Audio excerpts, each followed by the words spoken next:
Hey, everybody, Steve Moran and Douglas Yates. We are live. It is Friday now. How's things up in Newport Beach? It's pretty foggy where I'm at. Yeah, it's foggy here too, but it's fun to have that every once in a while. You can't have Yeah. sunshine every day. Yeah, it's not really fair for us to even complain about anything like this, is it? That's With true. the things everybody else across the country or across My the globe deals with. That's true. My nephew is up in Washington. He sent me a picture yesterday. They got 21 inches overnight, and it Uh-huh. was you couldn't see his Toyota Tacoma. It was just packed under snow. I'm like, Wow. oh, I'm thankful I don't have to do that. That's crazy. Hey, before we came on air, you were talking about something that was one of the things kind of behind driving the market down here over the last, Yeah, the last bit here. I thought it'd be cool if you could explain that to everybody. sure, no problem. Yeah, so you remember back a few months ago when there was another dip in the price is when China basically shut down all the mining and all that hash power it got absorbed. But there was it was a positive and a negative thing. It was a negative thing. They shut it down because they were 20 plus, if not more than that. They're probably closer to 50% of all the hash power, which means when you mine, the hash power is how much Bitcoin you get. Mm-hmm. And win because everybody's competing to solve this thing, and the people that win, they can have the most hash power. Whoever has the most hash power wins. Right. And China was pushing 40% of all the winning out there. And then when they shut down back in December or November, and the price took a hit back then, everybody just popped over the border to Kazakhstan. Hopefully, I'm pronouncing that right. But what happened? There was a coup in the government. In Kazakhstan, when people get pissed off the government, they just go burn the building down. They protest really hard, and so the government just quit. But while they're quitting, they pulled the internet. They shut down the internet in Kazakhstan, which shut down all those miners that just popped over the border there. And the same thing happened. The price, Bitcoin, and all the prices went down, but the hash power, it just got absorbed by everybody else. All the other miners are thankful. You can still hear me, right, Steve? Yep, for sure. Okay. Uh-huh. All the other miners are thankful because now they're winning more Bitcoin. Right. But so it doesn't really affect the platform, which is beautiful to see. Which is what everybody taught us, that this is how it's supposed to work, and it is working that way. You can't shut this thing down. We've killed China, we've killed Kazakhstan, and it's still going strong. So the price took a dip, and probably COVID probably had something to do with that too, and other things. But still is more buying than selling, and that run we've been discussing and telling you guys that's going to happen is still in the works. That pressure is still there, and because it didn't happen in December, it's just going to prolong the run in this first 3 months of this year. So a lot of people are projecting that Bitcoin could go up to 120 to 250,000 per Bitcoin, and so and it's at 41,000 right now, which is a good price if you want to get in. So it's never too late to get in. You don't need 41,000 to get in. You can get in with $100. You just buy a fraction of the Bitcoin. I personally purchase Bitcoin every week. Whatever I got. If it's $20, I buy $20. If it's 2,000, I buy 2,000. It's a great storage of wealth. It's digital gold. You can't beat it. Now, can you get altcoins and make maybe a little bit more in the short term? Yes, but that's you got to do your research on that. It's more of a gamble than I would consider Bitcoin being. But that's kind of based on my research, the reason for this dip. Right. Yeah, I think that makes a lot of sense. Once you kind of hear it that way. But I think right now Bitcoin hovering around the 41 number, that's a pretty good time to buy. I think most people that that have any available cash are buying it at that point. Well, the big guy Michael Saylor's buying. Yeah, he's buying. I mean, that's their whole thing is they're buying on these dips. They're loving the dips because the rocket ship climb it's there. The rocket's there. The engines are on. Just we don't know when it's going to take off. Right. Now can it go lower than 41? anything can happen. I don't know the future. It's highly unlikely. 40 is a good floor for the price, but anything can happen. You can never nail it the bottom perfectly. But we're near the bottom right now, in my personal opinion. Yeah, and I think that a lot of the companies out there and businesses and big time people like the Michael Saylors of the world, they when they see it at this, they know already that this is a great buying opportunity. Yeah. So then it more than likely just comes down to making things available, to be able to get it done, right? It's because sometimes big companies have a hard time to make decisions and acting quickly, so. And you got the whole inflation thing going on too, which is another layer. You got the debt. The debt is outrageous right now, which is causing the inflation. So that's going to add to the Bitcoin going up pressure. When that starts crashing, the only other place to go is precious metals and digital. And precious metals are hard to get into. You have to go buy precious metals. If the financial world takes a big crash, like a lot of people are saying it might do, buying stocks in gold and precious metals won't work, because that paper will go away. Right. The metal won't go away. So having physical possession of the metal is a good investment. But the Bitcoin and the digital world, that's not going away either. As we're seeing, as they're trying to shut down countries, it just takes another country, comes in and takes over. It's like we've been talking about. So those are two. The easiest one to get into is a digital currency like Bitcoin. And I suggest buying gold and silver too, and taking physical possession of that. It's a good idea too, but it's just a lot tougher to do that.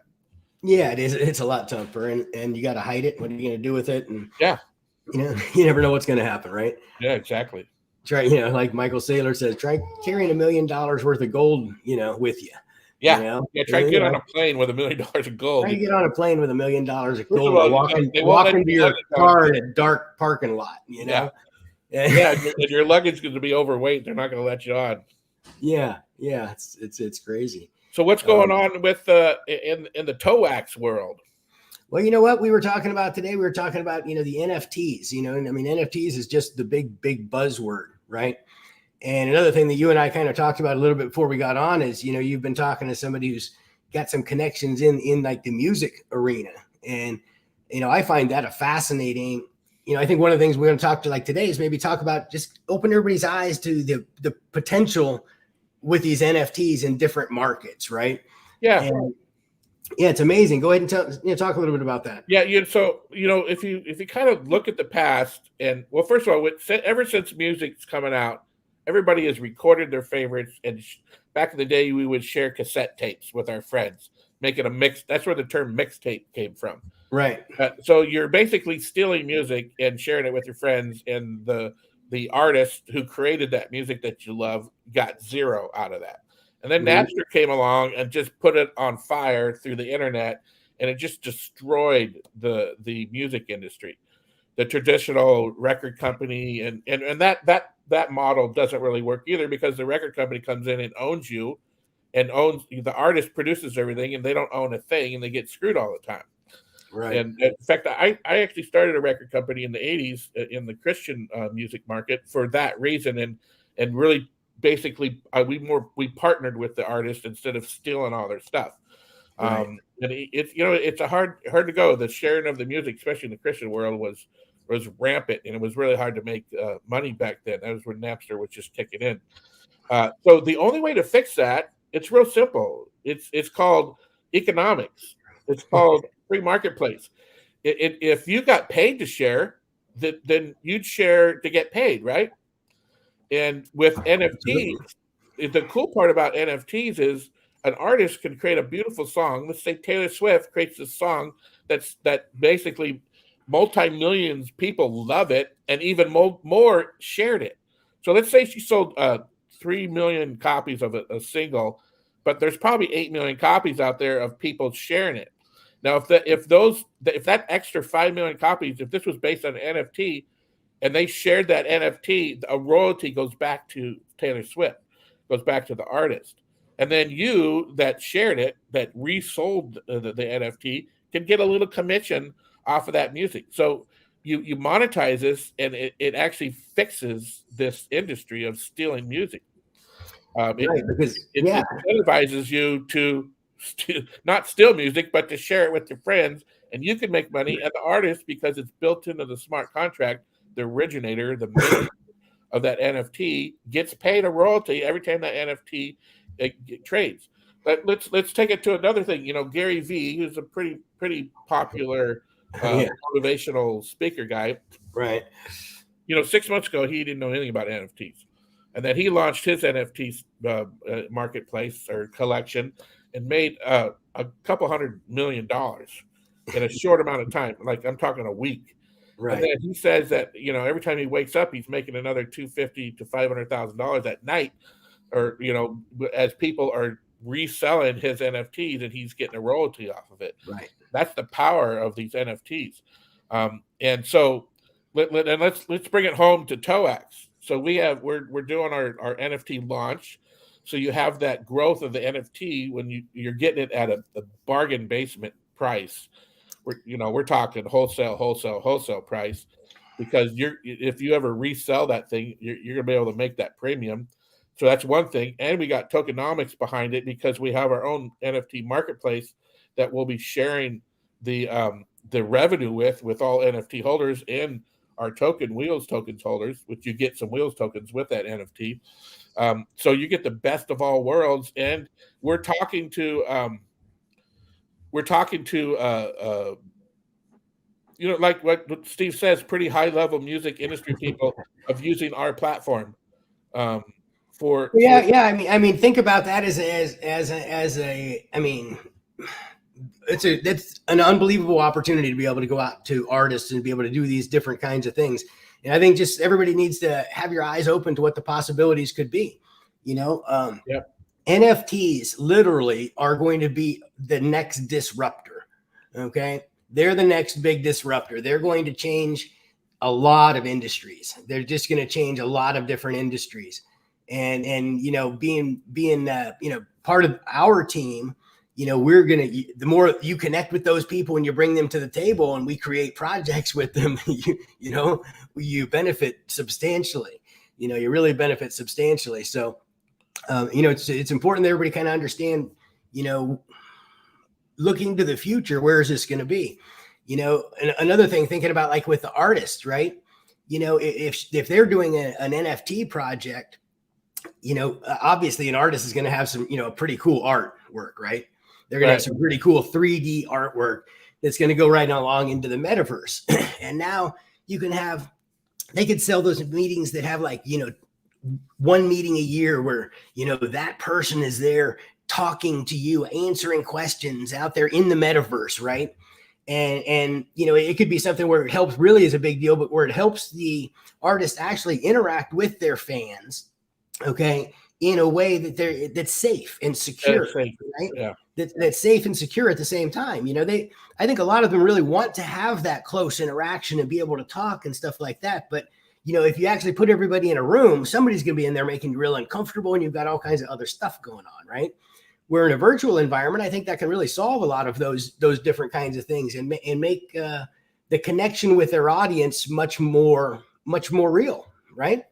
Yeah, absolutely. That's kind of the future of the metaverse and that whole, digital environment that's, second city, for a term from the past type of environment. That's the future, being able to do that. And, we're in a group of people that are creating some of probably the best metaverses out there, alternate universes, digital universes out there. And they're partnering with some, all very, iHeartRadio and General Electric and blah, blah, blah.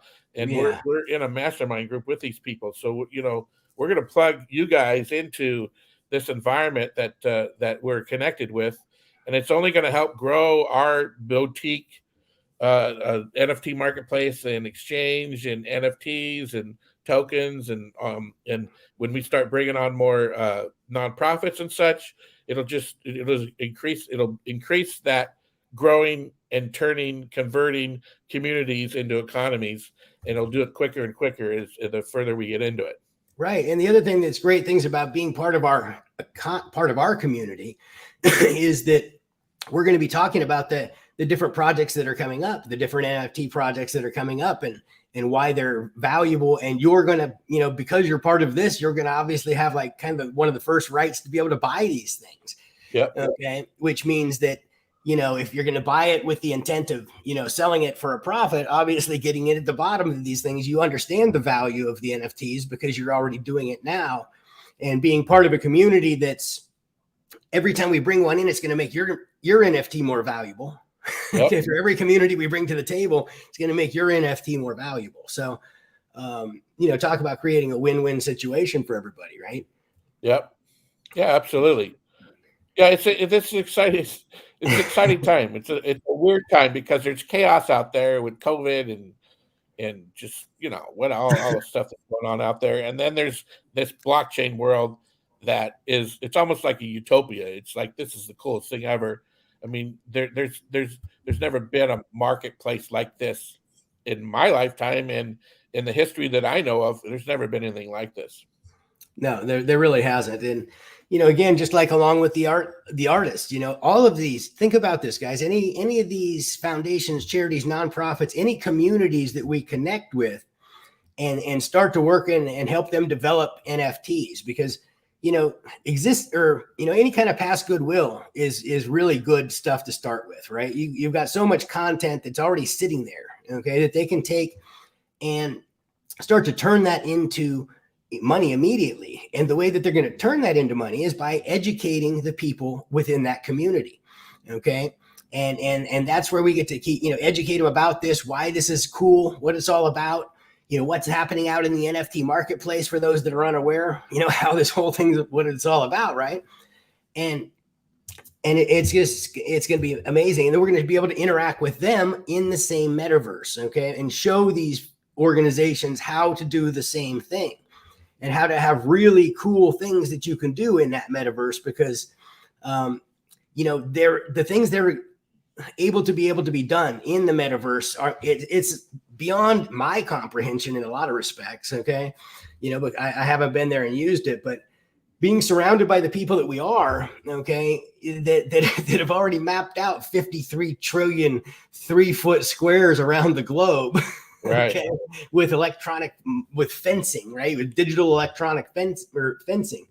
It's crazy, right? So we're connected to people that have all the other tools that we can plug in, and together as a community, you know, this is what this is all about. And that's why we're doing it the way we're doing it. It's kind of like we literally only have one person, okay? One person that's responsible for pretty much all the business that's come in here so far, okay?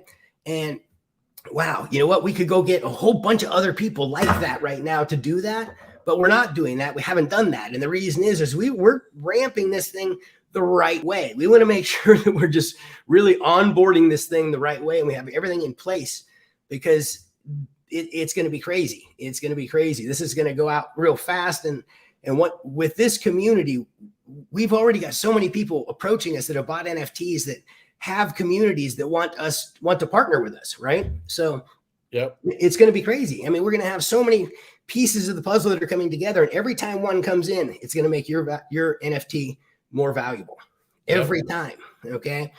And it's going to make the people that came in, it's going to make them stuff. And so we're just creating so many win-win situations. And I think that's the thing to be really excited about. And, you know, Binance Coin, which is what you pay for this BNB, has taken a dip also. So yeah, it's a great time to buy. It's a great time to buy. I would say this week, next 7 days is probably the cheapest you're going to be able to get our NFTs before the token prices of Binance and Bitcoin starts going up. Right, because it's down $120 or something like that, yep. Right? Yeah, like $120. You're saving almost 500. You know, almost $400. Yeah, $400. Yeah. So, yeah.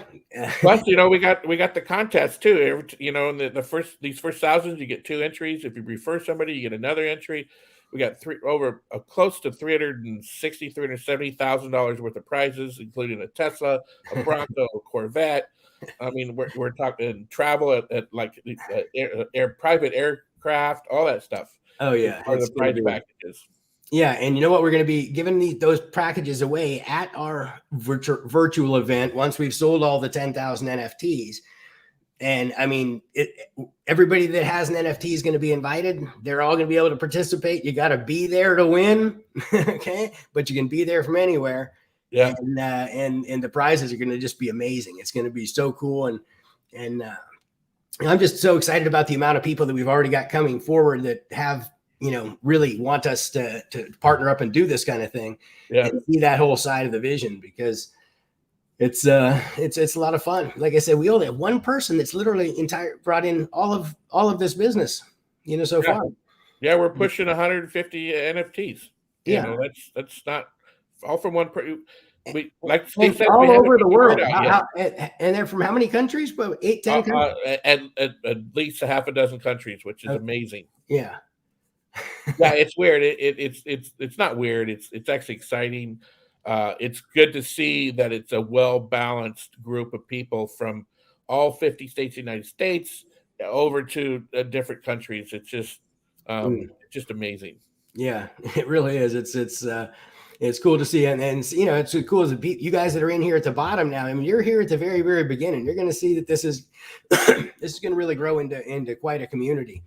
And I think pretty soon we're going to have to kind of start looking at when we can start broadcasting into the metaverse, and inviting you all along and showing you how that all works, because I think it's important. That's coming very, very soon. It's coming very, very soon. Okay, cool. I think that'd be really a cool thing for everybody to get involved with and see, because then they can be part of that vision and see what that's all about and get used to using it. And then that'll really open up people's eyes to the possibilities of every other business is going to want to be able to do the same thing, right? Yep. You know what would be cool is, like, you're in our party, our digital party that we're having, and all of a sudden you stumble across this secret door and you open it, and as soon as you get in, you're handed a coupon for a free Oculus headset. That's the kind of stuff that's going to happen at this party. This is kind of what give you a little sneak peek, behind the scenes preview of what's happening. So it's exciting. And let me give a technical update on the progress of things. We got the full exchange and NFT marketplace. It's pretty much all mocked up, which means every page is completed and designed. And now we just basically turn on the code. And that's what we're doing with the team now. And then the actual 3D NFT, you're getting placeholders now. The ones that we're minting in the 3D version, he gave us a little preview of that, and that's progressing along. It's going to be done probably a lot sooner than we thought. So we're making great progress, and we're actually ahead of schedule again. Yeah. There you go. Yeah, this is fun. Like we said, we're taking this whole onboarding approach. We're not trying to go out like a lot of these places and sell 10,000 or something in 6 seconds. We're more than just a JPEG. Yeah, we're more than just a JPEG. I like that. right. I'm gonna get a shirt. It's gonna shirt. It's gonna say more than just a JPEG. Yeah, that's it. I like that. Well, you guys have a great weekend, and thanks for popping in today. And we'll be back on Monday, right, Steve? We should be back on Monday. You know what? Actually, I'm playing in a golf tournament Monday and Tuesday morning. But then I'll be back on Monday. Yeah. I'll probably give an update of what happened over the weekend. Right, and then I'll be back on Wednesday, because I've got a thing, and I play at like 8:00 in the morning, so it's going to be kind of tough to do it then. Okay, cool. That's the beauty of this of living in the blockchain world, is you can be living your dream life, plus working really, really hard and making a difference in the world. Absolutely. And this is an opportunity to really help yourself, help others, and really, really help others to a next level. This is the kind of stuff that these organizations need. They need new lifeblood. They need this, and they need the education that it's going to take to make it all happen. Yeah. And I think between us all, we can definitely provide all of that for them. So we've got a really good platform of stuff that's going to be able to use to deliver all the content that needs to be delivered, right? Yep, absolutely. So hey, go to Toax, Toax.io, and it'll tell you everything you need to know there, and tell your friends. There you go, guys. Have a great weekend, and we will talk to you next week. See ya. Take care.